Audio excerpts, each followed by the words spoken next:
l'Association des techniciens de bassin versant breton. Donc merci à tous, d'être présents pour cette webconférence. Agrobio 35 a sollicité l'ATBVB pour venir présenter son projet d'e-learning sur le désherbage mécanique.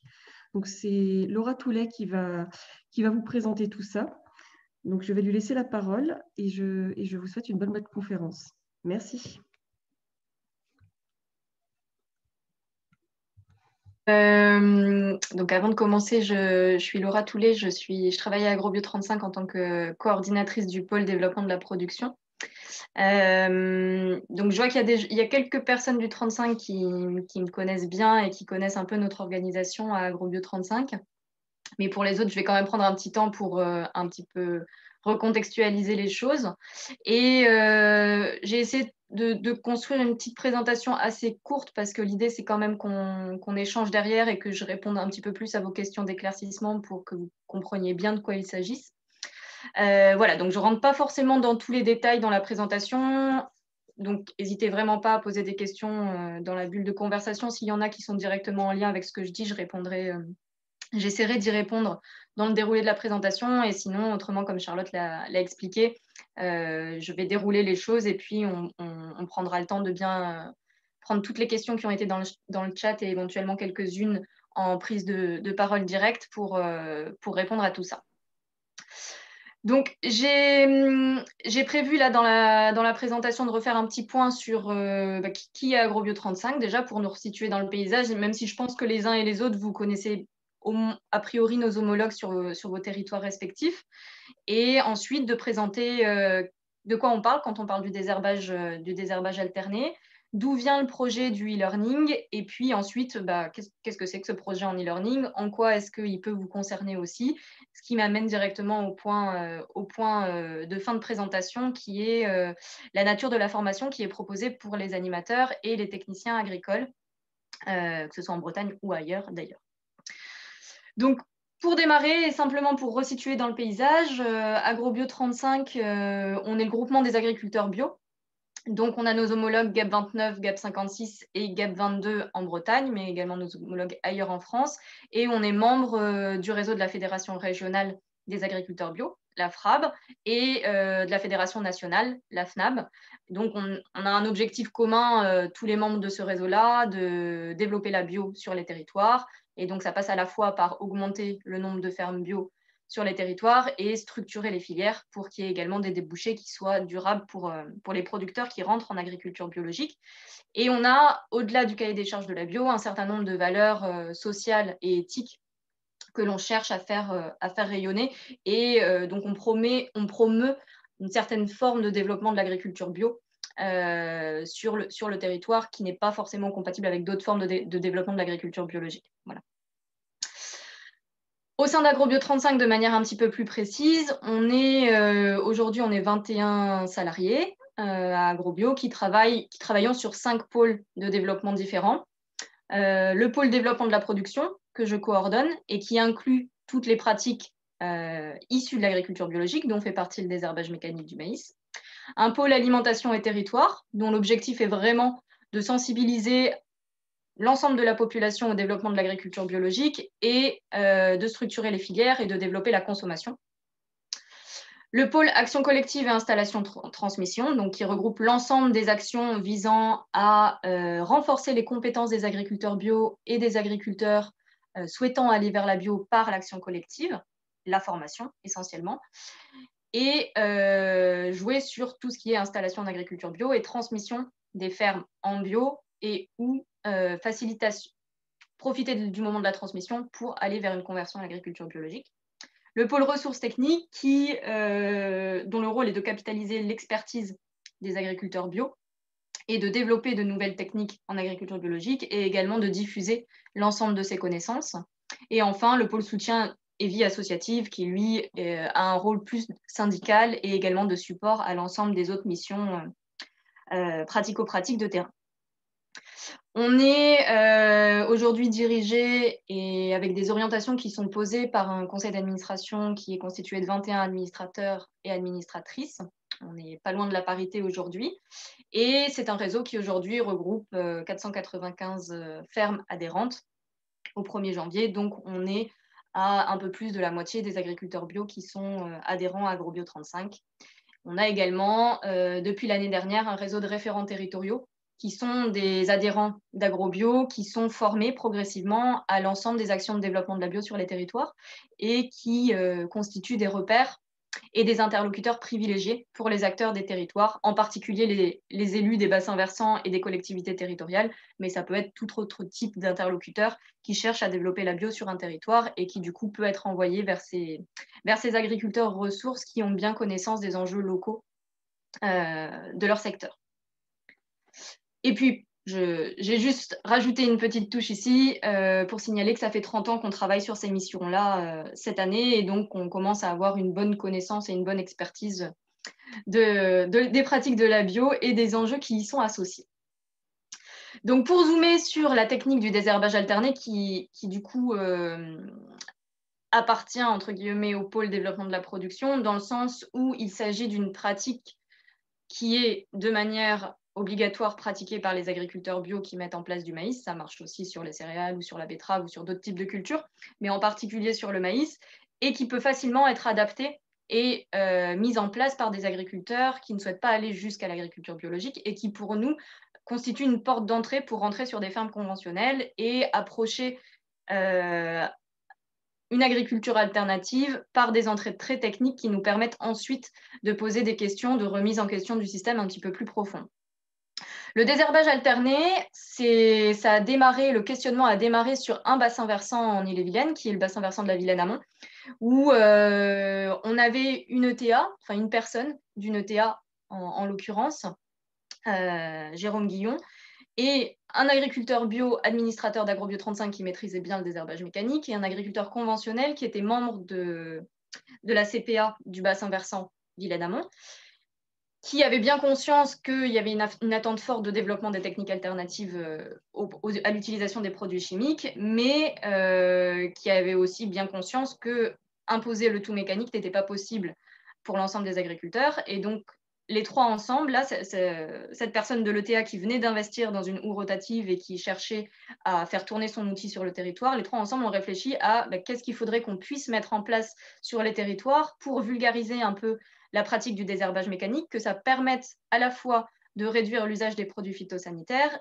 et en même temps de conserver les rendements pour les agriculteurs conventionnels, c'est-à-dire que ça ne les mette pas en danger au niveau économique et au niveau technique. Et donc, à partir de ça, il y a un projet de recherche qui a été mis en place et qui a permis d'aboutir à un outil permettant d'identifier les seuils de nuisibilité des adventices sur le maïs et de décider à partir de quand est-ce qu'il était nécessaire de décrocher en chimique pour ne pas mettre en péril le rendement du maïs. Et donc, c'est à partir de ce projet de recherche que la méthode a été aguerrie et a porté ses preuves sur ce territoire de Vilaine amont dans un premier temps et a pu être déployé à l'échelle de l'ensemble des territoires de bassin versant en Ille-et-Vilaine en tout cas. Cet outil, la OptiMaïs, qui est le fameux outil d'aide à la décision du coup, qui permet d'identifier ces seuils de nuisibilité. Très concrètement, il s'agit de compter les adventices sur un espace bien donné et d'identifier quelle est la nature de ces adventices et en fonction du stade d'avancement du maïs, de décider s'il y a un risque ou pas pour les rendements ou si on peut se permettre de continuer en mécanique. Donc cet outil a reçu le trophée de l'eau, il me semble que c'était en 2012. Et donc a été développé sur l'ensemble des bassins versants, nous en Ille-et-Vilaine, et également sur certains bassins versants sur d'autres territoires de Bretagne. Aujourd'hui, nous, on accompagne l'ensemble des bassins versants et depuis 2005, depuis du coup l'origine de ce projet sur le bassin versant de la Vilaine amont, c'est quasiment 1000 fermes qui ont été accompagnées, presque 1200 parcelles et puis ce qui correspond à un petit peu plus de 1000 hectares qui ont été accompagnés par cette méthodologie-là. En termes de résultats et ce qui séduit, entre guillemets, ce qui incite en tout cas les financeurs publics, en particulier l'Agence de l'eau et la région Bretagne, à subventionner la mise en place de cet accompagnement au désherbage alterné, c'est notamment les résultats qui sont produits. Nous, tous les ans, à chaque fois, sur la cohorte d'agriculteurs qui sont accompagnés dans cette opération-là, on fait un relevé des indices de fréquence de traitement herbicide sur maïs, sur les parcelles qui sont conduites en désherbage alterné et sur les parcelles qui sont conduites en 100% mécanique pour pouvoir mesurer la réduction qui est opérée avec les passages avec du désherbage mécanique.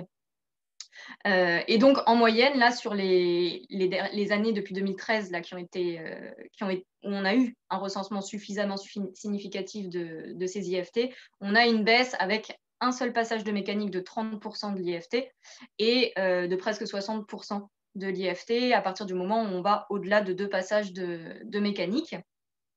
Et donc, c'est surtout ce moins 30% là qui est regardé de près parce que c'est le un passage de mécanique, c'est le passage qui vient se substituer au passage d'herbicide en prélevé qui est le passage le plus problématique en termes de qualité de l'eau. Et donc, nous, on systématise, si le premier passage n'est pas fait en mécanique, on ne considère pas que c'est du désherbage alterné puisque un des objectifs premiers visés, c'est de se passer de ces produits phytosanitaires de prélevés. C'est le prérequis pour rentrer dans cette opération-là. Donc tout ça, ça fonctionne bien. Nous, de notre côté, c'est une centaine d'agriculteurs qui sont accompagnés tous les ans. Il y a de nouveaux acteurs qui arrivent sur le territoire et qui accompagnent également des agriculteurs. Et donc c'est tant mieux parce que ça augmente le nombre d'hectares qui sont suivis suivant cette méthode-là. Et ça marche tellement bien que nous, ça fait déjà plusieurs années finalement au sein du département 35. Là, on a, avec les bassins versants d'Ille-et-Vilaine, on a une commission qui a lieu plusieurs fois par an et où on fait à chaque fois un bilan des opérations de développement de la bio qui sont conduites sur leur territoire. Et ça faisait déjà 2-3 ans qu'on constatait qu'il y avait un peu des tensions, soit en termes de matériel, soit en termes de moyens humains, pour donner de l'ampleur à cette opération-là et faire en sorte qu'il y ait un maximum d'utilisateurs de la technique.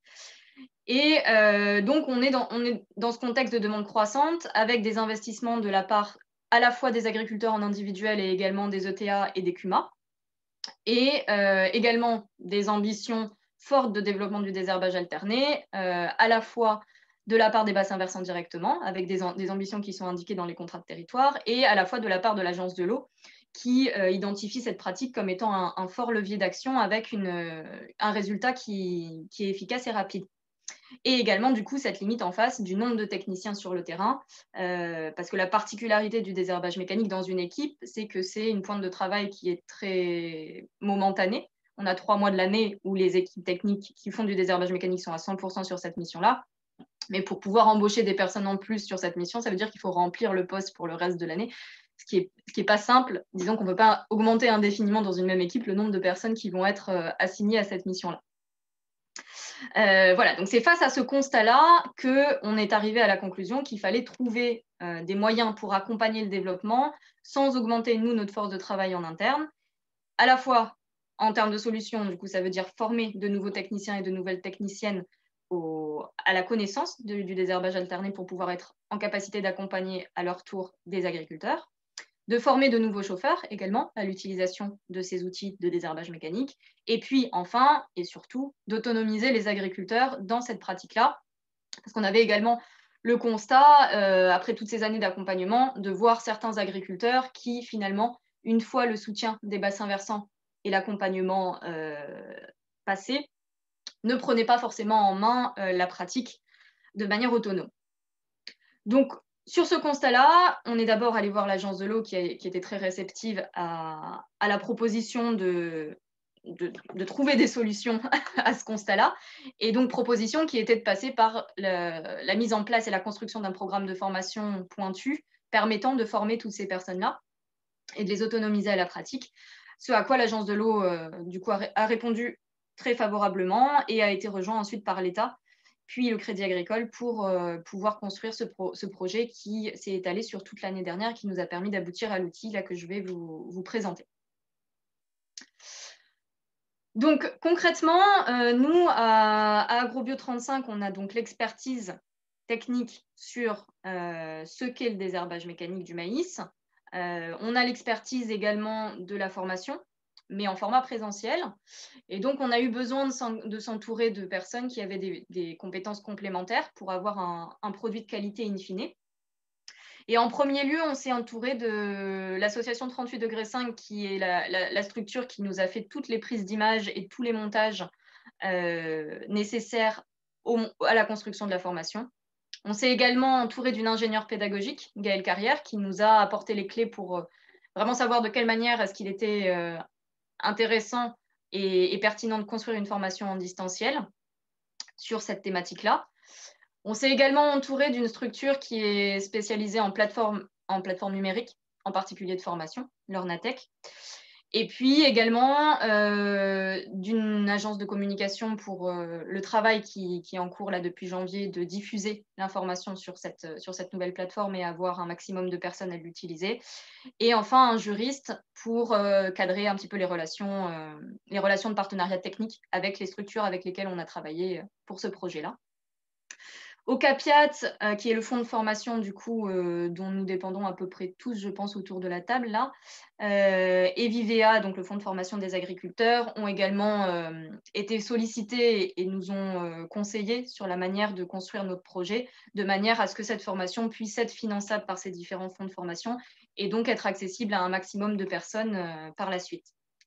Et enfin, de manière nécessaire, on a bien évidemment travaillé avec les agriculteurs à la fois bio et conventionnels qui sont utilisateurs du désherbage mécanique du maïs, les CUMA et les ETA. Donc, il y en a 17 qui ont participé à la construction des vidéos pour ce programme de formation, les syndicats de bassin versant. Il y en a certains d'entre vous là, qui ont été interrogés et qui ont témoigné sur la manière dont a été mise en place l'opération désherbage alterné sur leur territoire, des élus de ces territoires-là également, et le CETA 35 qui a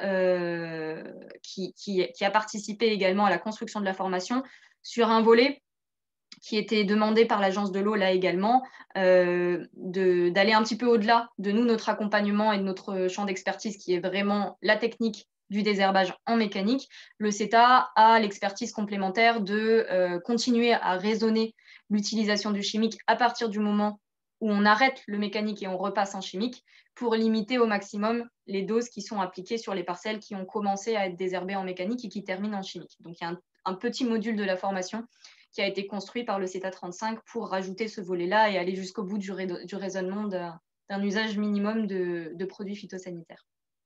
Et donc, les partenaires financiers qui ont participé au projet nous ont beaucoup soutenus également dans tout ce qui était communication et même co-construction au cours de l'année, en participant aux divers comités de pilotage là, pour être bien sûr qu'on n'oubliait aucune cible et qu'on allait bien dans la bonne direction.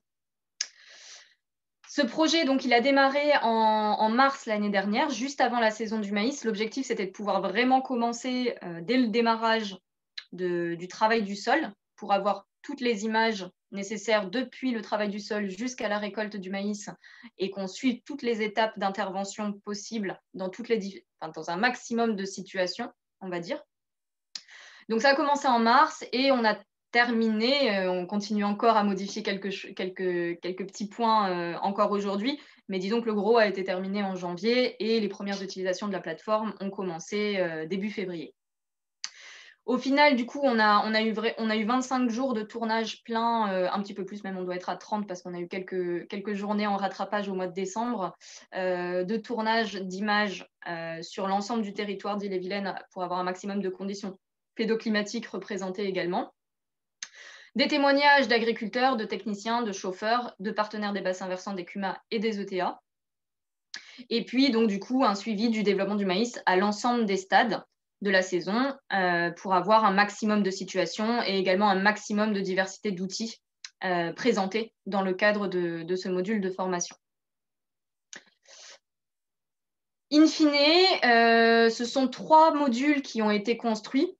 Un module pour les agriculteurs, un module pour les chauffeurs de CUMA et de TA, et un module pour les techniciens, techniciennes, et puis également décideurs des entreprises. On pense là notamment aux personnes qui sont gérantes de TA ou d'autres structures de concessionnaires agricoles, par exemple, je pense notamment, qui ont des statuts un peu particuliers.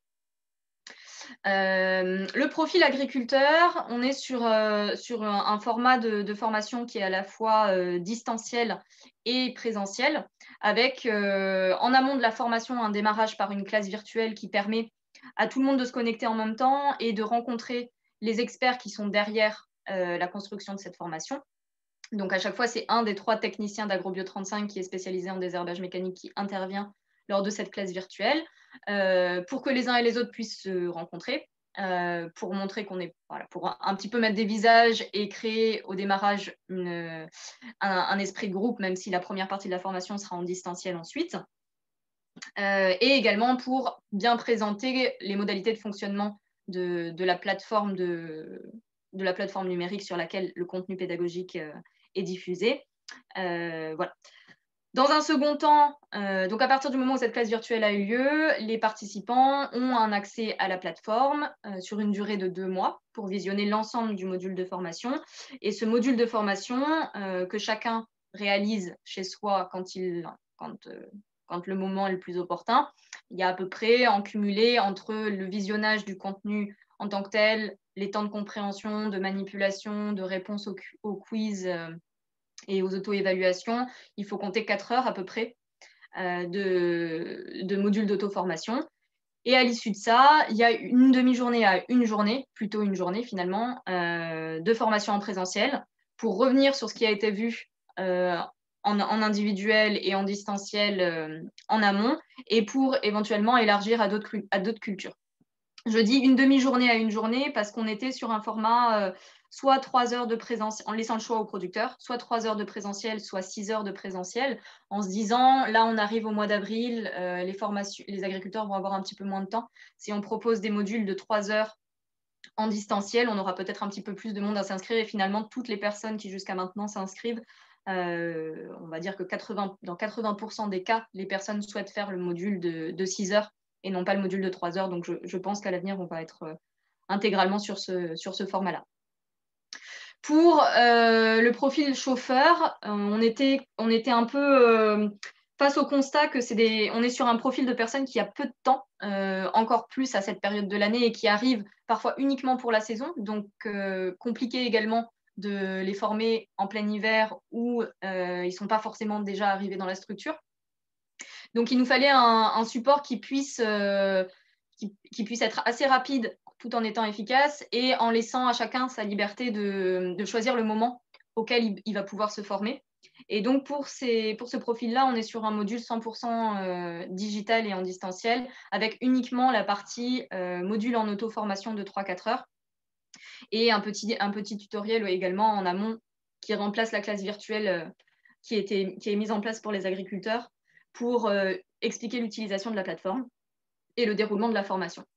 À demande, c'est ce qui a déjà été fait pour certaines ETH, je pense au réseau Cléo là en particulier, qui ont vraiment une stratégie de développement du désherbage mécanique et qui souhaitent avoir également en complément une partie en présentiel. C'est tout à fait adaptable et on met ça en place à la demande particulière des entreprises qui le souhaitent. Et enfin, pour le profil technicien et décideur, je rentrerai un petit peu plus en détail après, mais on est sur un modèle de formation qui est relativement similaire à celui qui est mis en place pour les agriculteurs. Le contenu est un peu adapté à chaque fois, bien évidemment. Et on va être là aussi pour la partie en présentiel, 2 formats proposés, soit un format, on va dire plutôt de base, où on va se contenter, entre guillemets, de revenir sur ce qui a été vu dans le module en distanciel et répondre aux questions qui seraient éventuellement résiduelles suite à ce module d'auto-formation, soit une journée entière en présentiel, où là, on va prendre le temps en plus éventuellement d'élargir à d'autres cultures que celle du maïs. Bon, pour vous donner une petite idée, je vais peut-être vous mettre directement en ligne pour que vous voyez ce à quoi ça peut ressembler.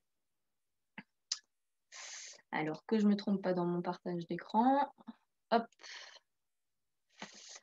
Voilà, donc là, c'est la plateforme qui a été mise en place et dont l'accès pour l'instant est encore conditionné à la création d'un identifiant, mais qui bientôt sera ouverte à tout le monde. On a juste 1 ou 2 petits réglages à faire encore et ça devrait être complètement disponible en fin de semaine. Vous arrivez sur cet espace-là où vous avez plusieurs onglets sur lesquels vous pouvez avoir accès à différentes informations. Votre tableau de bord qui n'apparaît qu'à partir du moment où vous avez votre espace créé en ligne qui vous permet de suivre les cours auxquels vous êtes inscrit, où est-ce que vous en êtes dans l'avancement de chacun de vos cours. des informations sur le financement et les inscriptions aux différentes formations, des informations sur nos formateurs, le contact administratif, des informations sur Agrobio 35 et un onglet si jamais vous avez des demandes d'assistance sur l'utilisation de la plateforme.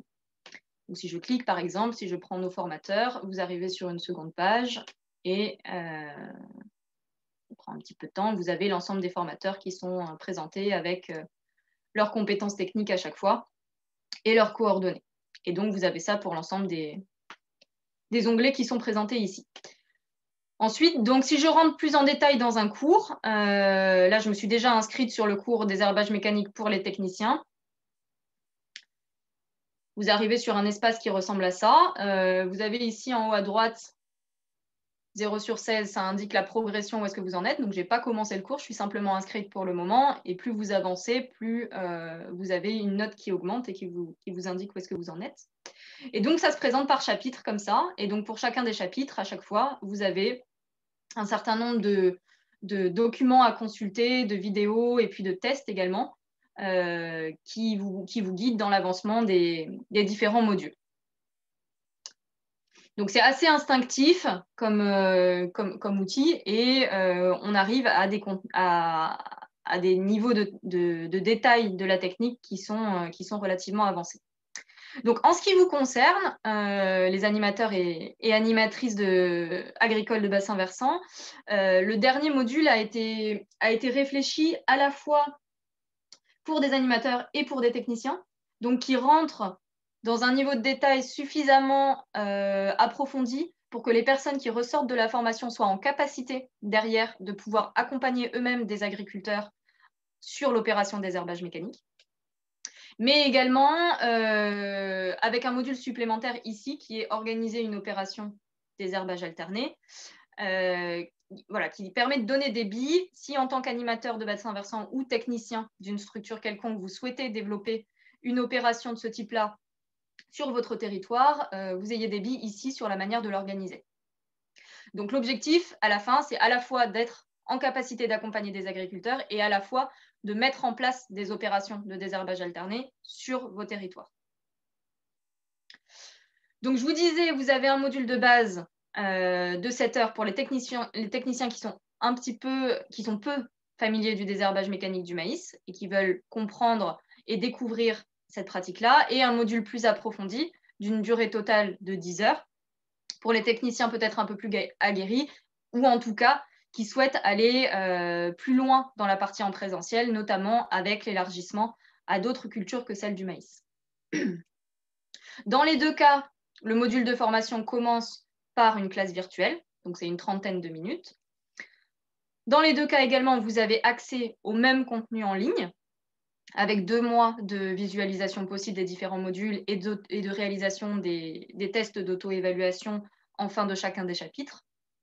Et ensuite, c'est dans la partie en présentiel que les choses se distinguent, avec un module de 3 heures uniquement pour le module de base et une formation en présentiel de 6 heures pour le module plus approfondi. Dans certains cas, ça nous est déjà arrivé que des personnes souhaitent avoir accès uniquement au module en distanciel. C'est aussi possible. On a une grille de tarification qui est différente en fonction de ce que vous souhaitez piocher, entre guillemets, dans la formation. En termes de tarifs, je vous ai mis les prix indicatifs ici, mais on est pour la formation de 10 heures sur 680 € par personne, sachant que donc on a fait en sorte de rentrer dans les clous du fonds de formation au CAPIAT, et donc il y a une prise en charge qui est relativement conséquente. Je n'ai plus exactement le montant en tête, mais c'est de l'ordre sur le total d'un petit peu plus de 50% de prise en charge. Pour la formation de 7 heures, on est sur 476 €. Et si on est uniquement sur la formation en auditeur libre, on est sur du 272 €, à chaque fois avec une prise en charge possible par vos fonds de formation. Et donc, donc vous, ça vous concerne un petit peu moins, puisque vous êtes, s'il n'y a que des animateurs et animatrices de bassin versant, vous ne faites pas de conseil phyto, mais sachez que cette formation est également labellisée Éco-Phyto et donc participe au renouvellement du certificat pour les agriculteurs. Voilà de ce côté-là. Et également, ce qui peut être possible C'est bien de l'avoir en tête, mais c'est de la même manière, vous, ça ne vous concernera pas, puisque à moins que votre structure soit habilitée organisme de formation. Mais l'objectif, c'est que cette plateforme soit utilisable par un maximum de structures, et notamment pour les organismes de formation qui souhaitent construire eux-mêmes leur formation en utilisant notre module en ligne. Et donc, pour ça, on a la possibilité de donner un accès. On nomme en fait les animateurs des structures extérieures en tant qu'enseignants sur notre plateforme pour leur permettre d'animer leur temps de formation à l'aide de notre plateforme. Voilà, donc on a également des modalités d'organisation qui permettent de mettre notre plateforme à disposition pour les personnes qui souhaitent monter leur formation avec cette base-là. Et donc enfin, en termes de calendrier, si jamais certains d'entre vous sont intéressés pour être formés à cet outil-là, les prochaines sessions de formation là, pour les animateurs de bassin versant, la prochaine là, a lieu le 27 mai pour la partie présentielle, avec une classe virtuelle qui démarre au 21 avril.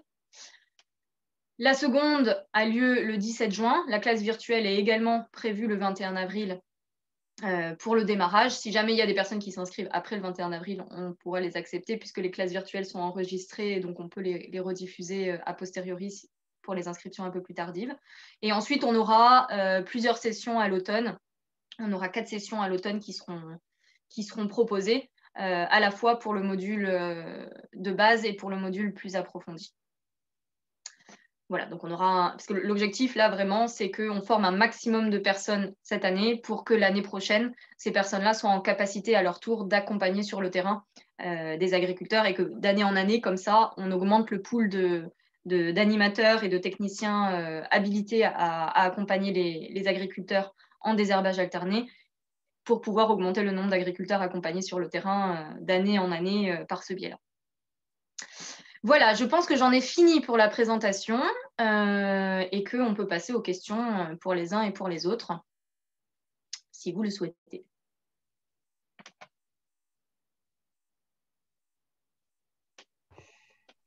Alors, merci Laura. Alors, j'allais dire qu'il n'y avait pas eu de questions dans la bulle de conversation, mais là, il y en a une. Quel lien avez-vous avec les techniciens de... excusez-moi. Quel lien avez-vous avec les techniciens de COP qui se lancent là-dedans?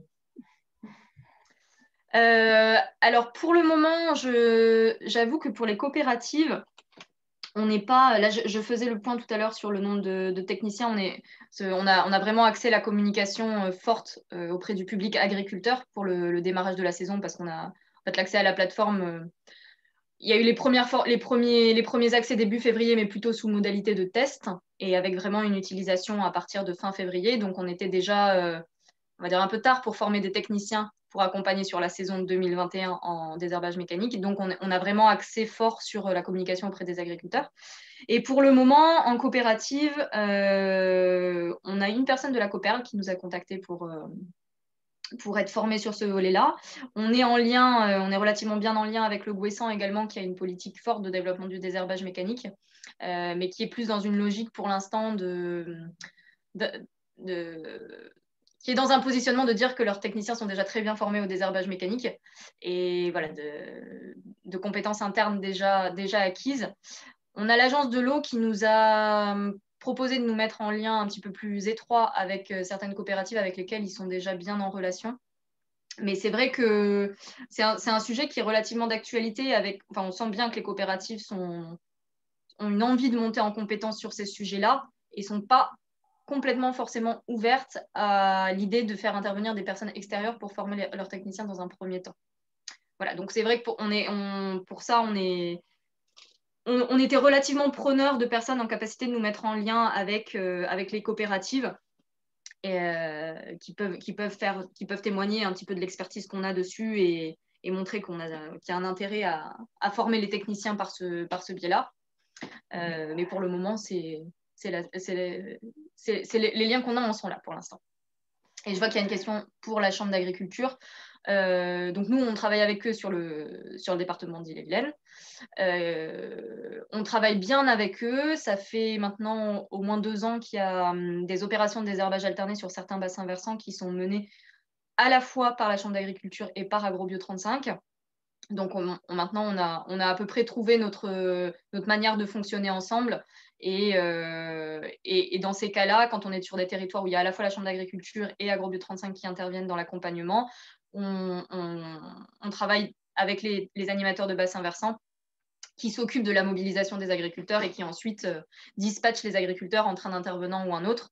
Mais nous, c'est vraiment notre objectif que demain, on ne soit plus tout seul à faire cette opération-là et qu'il y ait un maximum de structures qui puissent intervenir, avec cette nécessité d'avoir une tierce personne pour coordonner, de manière à ce qu'il n'y ait pas un déplacement anarchique des outils du matériel de désherbage mécanique sur le territoire et que ce soit quand même réfléchi pour limiter les déplacements de ce matériel-là. Voilà. Alors, il y a 2 questions. Pour le moment, quel retour avez-vous? Le public agriculteur est intéressé? Pour le moment, là, en faisant le point, on a 88 agriculteurs en cours de formation ou qui ont été formés là, depuis début mars, partout en France. En Bretagne, ils sont 30 et le reste, c'est ailleurs en France, dans d'autres structures. Et les premiers retours qu'on a, c'est les personnes ont vraiment apprécié le module de formation en distanciel et soulignent l'intérêt de voir ça en amont d'une formation en présentiel. Il y a notamment un groupe là, qui a été formé l'année dernière, qui avait été formé sur une journée en présentiel par notre technicien David Roy, et qui s'est réinscrit cette année pour être formé via la plateforme en ligne, plus de nouveau une journée en présentiel. Et là, les retours qui avaient été faits, c'est heureusement qu'on a eu ce nouveau module avec la partie en distanciel en amont, parce que la journée de formation qu'on avait eue l'année dernière était très intéressante, mais beaucoup trop dense pour tout assimiler en une seule fois. Et donc, du coup, là, le retour était plutôt très positif. Ensuite, peut-être les limites qu'on voit, c'est que ça ne nous enlève pas tant de temps de mobilisation des agriculteurs que ça, parce qu'on est sur des profils qui n'ont pas forcément toujours l'habitude d'utiliser le numérique. Et donc, c'est beaucoup de temps de relance pour les inviter à se connecter, s'assurer qu'ils aient bien visionné le module en ligne avant la formation en présentiel. Et donc, voilà. Donc, nous, on a fait le choix, là, en voyant l'ampleur que ça prenait, d'avoir une personne en interne qui est exclusivement dédiée qui fait un petit peu le service en ligne, pour enregistrer les inscriptions, pour relancer les personnes qu'elles constatent ne pas s'être connectées à la plateforme. Voilà. Donc, c'est beaucoup de temps à passer en parallèle là-dessus. Alors, oui, vas-y, pardon, Charlotte. Oui, parce qu'il y a 2 questions ils n'ont pas dû faire attention, ils me l'ont mis à moi et pas à tout le monde, donc je ne pense pas que tu puisses les lire. Au niveau des ETA, notamment celles avec qui on a l'habitude de travailler, est-ce que vous avez eu des inscriptions des chauffeurs? On a sur les chauffeurs, alors j'ai pas refait le point dernièrement sur sur les dernières inscriptions, mais on a tout le réseau Cléo qui s'est formé, donc qui intègre un bon nombre d'ETA déjà, qui sont des ETA qui sont un peu à la pointe de l'innovation et en particulier sur le désherbage mécanique. Il y a 18 chauffeurs du réseau Cléo qui ont été formés là. Et je crois qu'il y avait 4 ou 5 autres chauffeurs d'autres structures. Je crois qu'il y avait l'ETS Martin et l'ETA Mao, de mémoire. Mais je n'ai pas les dernières inscriptions. Mais nous, ce qu'on s'est dit là, c'est que de toute manière, on s'était dit au mois de juin, mais peut-être que en fonction du nombre d'inscriptions, peut-être qu'on le fera un peu avant. Mais l'idée, c'est bien d'avoir une cartographie ensuite derrière de l'ensemble des personnes qui sont formées. Aussi pour savoir sur quelle structure est-ce qu'on peut compter derrière sur les opérations de désherbage mécanique de manière sûre, parce que les personnes ont bien été formées. On a l'idée que cette formation soit certifiante derrière, pour voir à terme si éventuellement, je pense en particulier sur les territoires qui fonctionnent par appel à projet pour des marchés de désherbage mécanique, peut-être conditionner la réponse en indiquant que les structures de désherbage, les ETA qui peuvent participer à l'opération doivent être certifiées et donc avoir suivi cette formation de base pour garantir que les chauffeurs sont bien formés à la méthode. Je ne sais pas si ça répond à peu près à la question. Voilà, les inscriptions que j'ai en tête à l'heure actuelle, c'est ça en tout cas. Merci. Sur les 88 agriculteurs, en avez-vous en bassin versant algues vertes? Alors là, je ne suis pas capable de répondre à la question. Je sais que sur le On a un groupe là d'une dizaine d'agriculteurs dans les Côtes-d'Armor qui est inscrit, mais je ne suis pas allée voir commune par commune pour voir si c'était sur les territoires les bassins versants algues vertes. Mais c'est quelque chose qu'on peut regarder. On aura une cartographie à la fin de la saison là, de l'ensemble, de la même manière que pour les chauffeurs, des agriculteurs qui sont formés. Donc c'est une information, si ça vous intéresse, que Charlotte, je pourrais te transmettre et Très bien. tu pourras faire suivre. Merci. Les modalités pour les agriculteurs, tarifs. Alors, pour les agriculteurs, on est sur un tarif de base à 20 € la formation. Pour la formation avec 6 heures de présentiel, donc 10 heures au total. Donc, c'est un tarif qui est relativement accessible quand même et qu'on n'a volontairement pas mis gratuit parce qu'on veut que ce soit une démarche volontaire derrière et que les agriculteurs se soient vraiment engagés dans la démarche. On aurait pu faire gratuit parce que là, ça dépend du VIVEA, hein, mais le VIVEA ne nous oblige pas forcément à demander une participation stagiaire.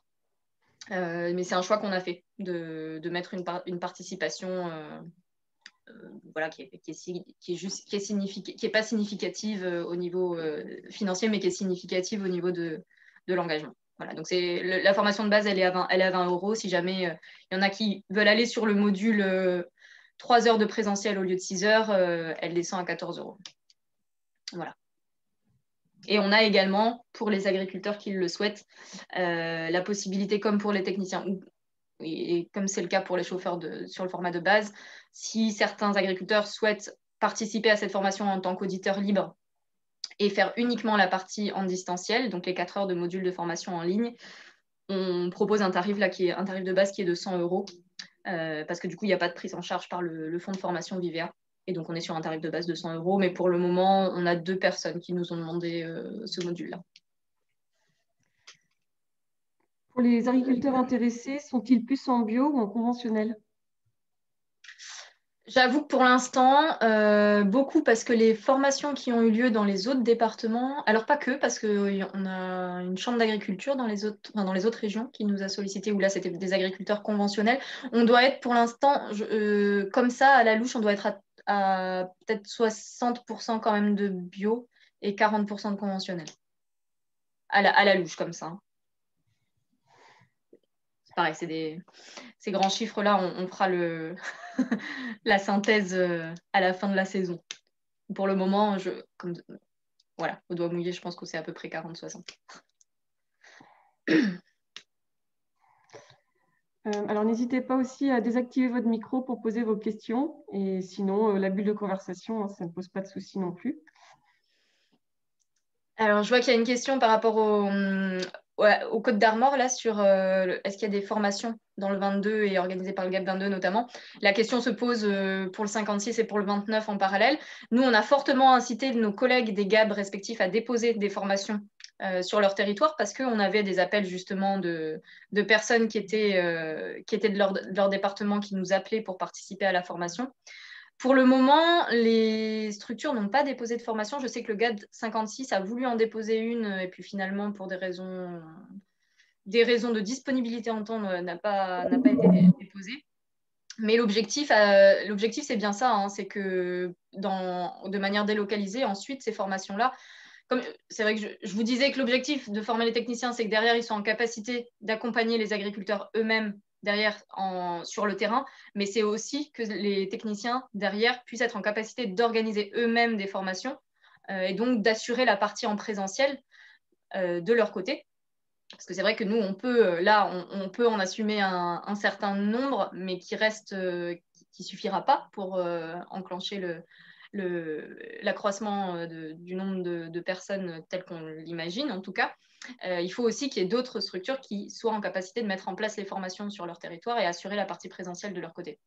Donc, pour l'instant, sur le 22, les 10 agriculteurs qui sont inscrits ont prévu de se déplacer dans le 35 parce que le GAB 22 n'a pas encore mis en place de formation derrière. Mais l'objectif, c'est bien ça. Et on les incite à le faire.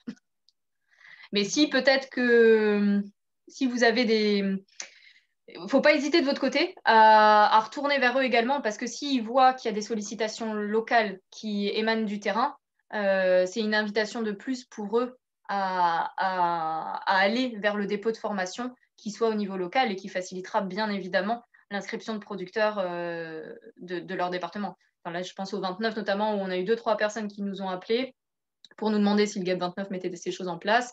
Il y a les deux personnes auxquelles je pensais qui ont demandé la formation en 100% distanciel, c'est des personnes du 29, parce que pour le coup, effectivement, en termes de territoire, les déplacements ne sont pas envisageables, surtout à ces périodes de l'année là pour les agriculteurs. Donc, je vous invite à aller mobiliser vos structures de développement local, et en particulier les GAB, si vous pensez que ça peut avoir du répondant sur vos territoires à vous.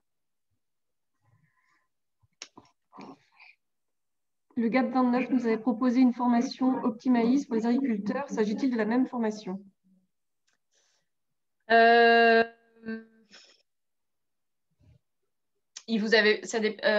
quel moment est-ce qu'il vous avait proposé ça? Peut-être que la personne peut ouvrir son micro pour nous répondre directement.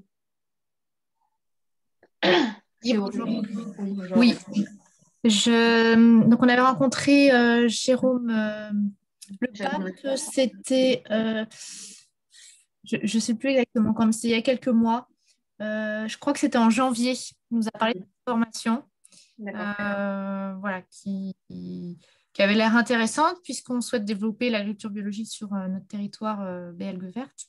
Et nous avait mis en garde sur le fait que développer l'agriculture biologique, c'est aussi un problème du coup d'adventice.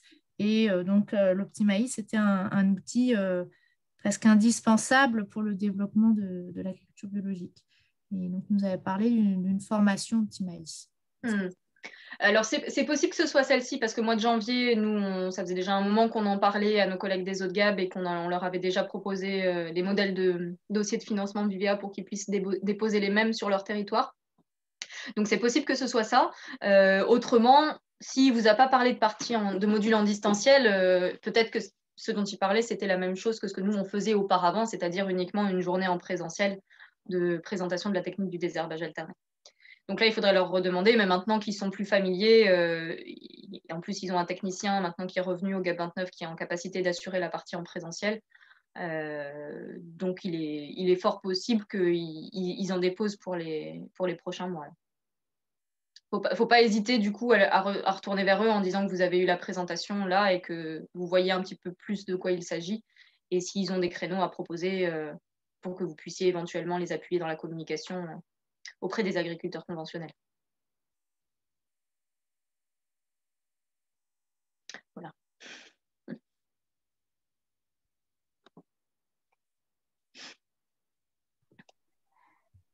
Pas d'autres questions?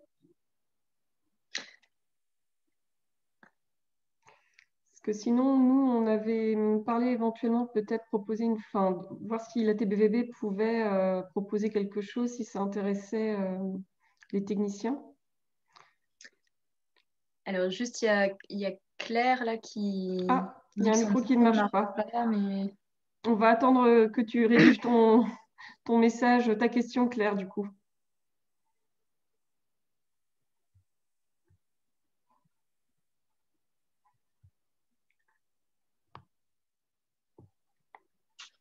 Sinon, en attendant, du coup, pour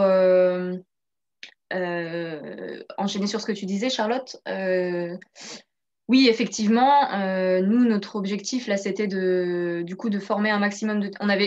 À la base, on avait prévu une session de formation au printemps là, pour les techniciens, mais plutôt destinée aux techniciens du réseau, au départ GAB-FRAB, pour que déjà, dans un premier temps, on ait au moins tous les techniciens bio qui soient en capacité d'accompagner. Mais vu les sollicitations qu'on a eues, on a mis une deuxième session au printemps et on a de suite calé les 4 sessions là, qui sont prévues pour l'automne, vraiment dans un objectif d'avoir un maximum de monde qui soit derrière en capacité de dupliquer l'opération au printemps suivant.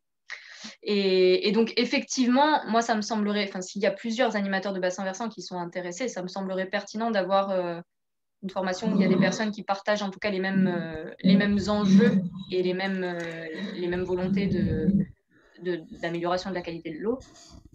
On pourrait très bien avoir une session qui soit spécialisée pour les animateurs et animatrices de bassin versant. Claire, je vois que ton micro est ouvert. On entend ton micro. Je ne sais pas si vous m'entendez. Oui. C'est bon, désolée. C'était juste pour faire un petit retour rapide là, par rapport au GAP 29. Nous, on a lancé cette année là avec eux une proposition justement d'accès au e-learning, donc le distanciel uniquement, en amont du suivi de Yann sur les parcellaires des agriculteurs inscrits. Et donc pour nous, c'était la caution pour pouvoir bénéficier de ce suivi technique par Yann, c'était l'obligation de passer par le e-learning de 4 heures. Et on prend tout en charge. On prend en charge leurs 100 € de e-learning, le suivi d'Yann, le passage des outils. Voilà, ça fait quand même un gros bagage, donc c'est quand même clé en main, donc c'est intéressant. On a aussi proposé aux ETA de pouvoir faire leur prendre en charge cette formation-là, mais on a 0 retour de leur part. Donc je ne sais pas si l'outil est pas adapté aux chauffeurs. Enfin voilà, je sais pas ou alors si on faut qu'on les relance ou pas, mais en tout cas ça prend difficilement. Peut-être on n'est pas tôt non plus. Enfin voilà, en avril c'est déjà un peu lancé, donc bon. Mais voilà pour vous dire qu'on avait démarré ça en tout cas quoi, au Finistère. Oui, c'est super. C'est vrai que nous dans le 35 on s'était posé la question de conditionner la prise en charge du passage d'outils sur les bassins versants sur lesquels l'opération désherbage alterné est mise en place, de la conditionner à la réalisation de cette formation. Et on arrivait quand même à la conclusion de se dire qu'en première année, il ne fallait pas que ce soit obligatoire parce qu'il fallait que l'opération reste incitative, mais qu'ensuite, dans les années qui viennent, c'était quelque chose qui pouvait être réfléchi. Et à l'initiative de chaque bassin versant, ensuite de poser ses conditions, mais qu'effectivement, ça pouvait être quelque chose une bonne stratégie d'action pour les obliger à s'autonomiser et à prendre en main la pratique derrière et à la pérenniser dans leur pratique. Il y a une question du coup là sur l'articulation avec la CRAB qui développe son propre accompagnement. Alors c'est pareil, hein, moi j'ai vraiment la vision et la connaissance des choses sur le département de l'Ille-et-Vilaine, mais peut-être que les autres participants là pourront apporter des éléments complémentaires. Nous, avec la CRAB, vraiment, et c'est la demande aussi des bassins versants et de l'Agence de l'eau, on s'est accordé sur la méthodologie qui est celle qui consiste à commencer en systématique par du mécanique et à ne décrocher en chimique que dans un second temps, enfin dans un dernier temps même. Donc là-dessus, on est sur le même alignement en termes de pratique, c'est une exigence pour que l'opération puisse être financée. Ensuite, en termes de méthodologie permettant d'identifier le seuil de nuisibilité, ils n'utilisent pas l'Optimaïs, ils ont leur outil de leur côté aussi. Je n'ai pas l'impression qu'il y ait des retours négatifs de la part des agriculteurs sur le terrain. Et je trouve que c'est quand même un bon indicateur de mesure derrière.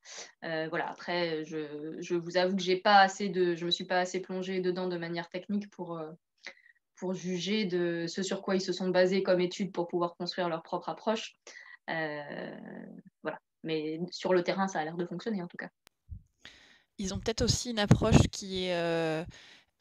ils passent par du chimique d'abord et du rattrapage du mécanique par la suite. Alors que vous, voilà, c'est pas la logique. C'est pour ça que moi, je dis bien que sur le 35, nous, on a posé ces conditions-là, en tout cas. Et je sais que sur tous les bassins versants du 35 où l'opération est prise en charge, en tout cas par l'Agence de l'eau et la région, on est vraiment sur cette condition il faut absolument qu'on commence par du mécanique, sinon ce n'est pas du désherbage alterné et ça ne va pas dans le sens de la réduction de l'utilisation des produits phytosanitaires qui sont aujourd'hui problématiques pour la qualité de l'eau. Et donc ça, ce que tu dis, Claire, c'est que chez vous, l'opération est prise en charge même lorsqu'il y a des itinéraires commençant par du chimique qui sont proposés? Non, c'est juste que la Chambre a cette stratégie-là. D'accord. Oui, donc nous, on est opposés à cette stratégie-là. Parce qu'en plus, on est vraiment dans cette logique. L'objectif, c'est à la fois de réduire l'utilisation des produits phyto qui sont problématiques pour la qualité de l'eau, mais également d'inciter les gens à pouvoir aller le plus loin possible en mécanique. Donc, dès lors qu'on commence par du chimique, d'emblée, on ne peut plus aller dans cette logique-là de viser le 100% mécanique in fine. Donc voilà, c'est vrai que là, pour le coup, on a eu longtemps un désaccord avec la Chambre et on a bloqué leur introduction dans les contrats de territoire pour intervenir sur cette action-là tant qu'ils étaient sur ce positionnement-là. Et aujourd'hui, on arrive à travailler avec eux parce qu'ils ont bougé sur cette ligne d'approche, en tout cas. Du coup, il y a un travail probablement à conduire sur les départements sur lesquels c'est pas encore c'est pas encore la logique, mais voilà, il y a d'autres structures avec lesquelles l'approche n'était pas celle-là non plus. Je pense à des structures de conseil qu'on a nous sur le 35, et où maintenant, dès lors que le financement doit passer par le bassin versant, on a systématiquement cette condition de commencer par du mécanique, et tout le monde doit être aligné sur cette approche-là. Et juste pour revenir, là, tant que j'y pense, sur la question de la proposition du module pour les CUMA et les ETA, effectivement, là, la période devient un petit peu compliquée parce que bon, là, avec la vague de froid qu'on a en ce moment, ça va ralentir un petit peu, mais la semaine dernière, tout le monde était déjà un petit peu la tête dans les préparations de sol déjà. Donc, c'est vrai que la disponibilité devient un peu limitante. Ce qui peut bien fonctionner, c'est d'essayer de passer par les assemblées générales. Je sais qu'il y a eu toutes les assemblées générales de CUMA là, au mois de mars, où la formation a été présentée et où du coup on a eu quelques retours là-dessus. Et effectivement, après, ça passe par relancer, et puis idéalement connaître des agriculteurs qui sont membres de CUMA aussi, qui peuvent en parler derrière à leurs collègues et les mobiliser.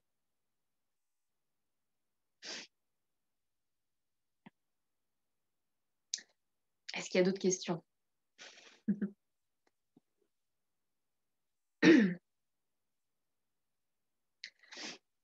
Sinon, bien sûr, j'insiste sur le fait que si vous avez des structures avec lesquelles vous êtes habitué à travailler sur le désherbage mécanique, il ne faut vraiment pas hésiter et qui peuvent être organismes de formation, à leur dire que notre plateforme, elle est vouée à être mise à leur disposition pour qu'ils puissent eux-mêmes construire leur formation avec ce module-là en distanciel à introduire.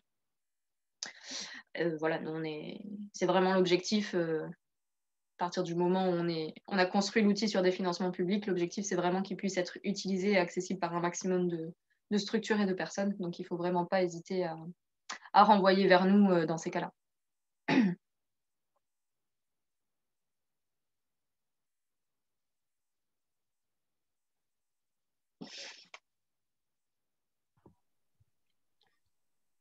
Je pourrais peut-être de mon côté envoyer une petite enquête pour savoir qui serait intéressé, aussi pour la formation technicien dont on parlait tout à l'heure.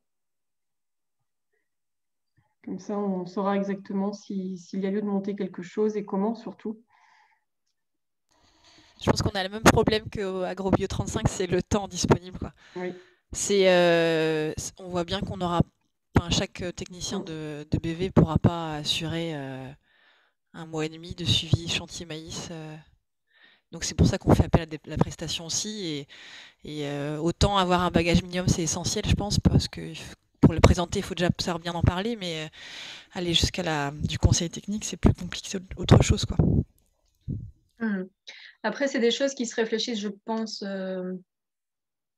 en termes de... Il y a certains territoires, je pense au Grand Bassin de Loust, où ils ont un technicien en interne qui réalise le suivi des herbages mécaniques. Et en fait, après, c'est un arbitrage parce que quand vous faites vos enveloppes actions collectives sur les territoires de bassin versant ou actions individuelles, ça va dépendre des stratégies de chaque. Dans quel cas est-ce que vous mettez le suivi des herbages mécaniques?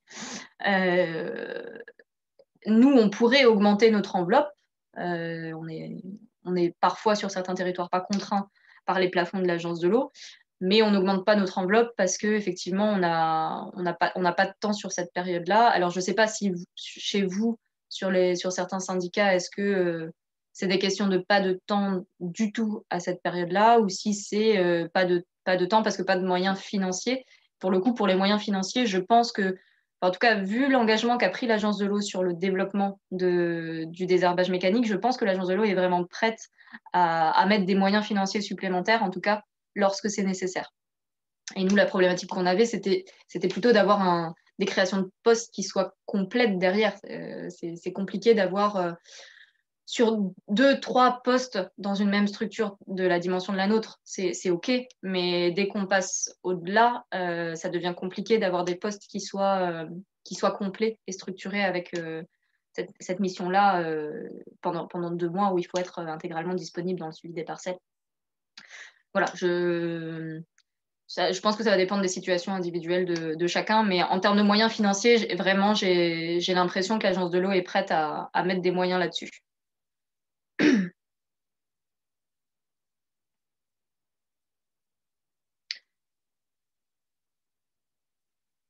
Mais moi, ok Charlotte, pour ta proposition de faire un petit sondage, et puis Charlotte, tu rediffuseras le diaporama aussi, comme ça vous aurez aussi toutes les dates des sessions là, qui sont proposées à la fois pour ce printemps et à la fois pour l'automne prochain.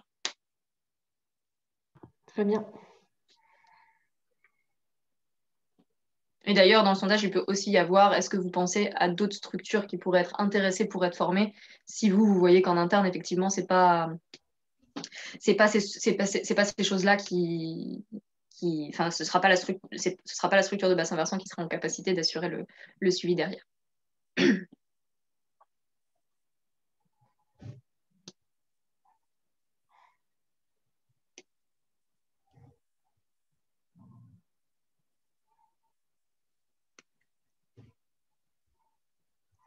Si jamais vous avez des questions qui vous viennent après, de toute façon, je pourrais peut-être donner ton contact, Laura, pour qu'ils puissent Oui, bien sûr. te contacter s'ils ont d'autres questions. Évidemment, oui.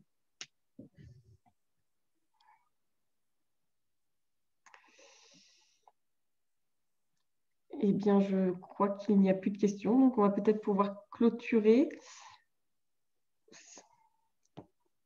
Oui. Eh bien, merci à tous. Je vous enverrai du coup le diaporama, l'enregistrement aussi, ce sera diffusé. Et si vous avez d'autres questions à poser à Laura, je vous enverrai son contact également. Et aussi la petite enquête pour voir qui sera intéressé par une journée de formation ou autre. Voilà, merci à tous. Merci à vous. Bonne journée. Bonne journée.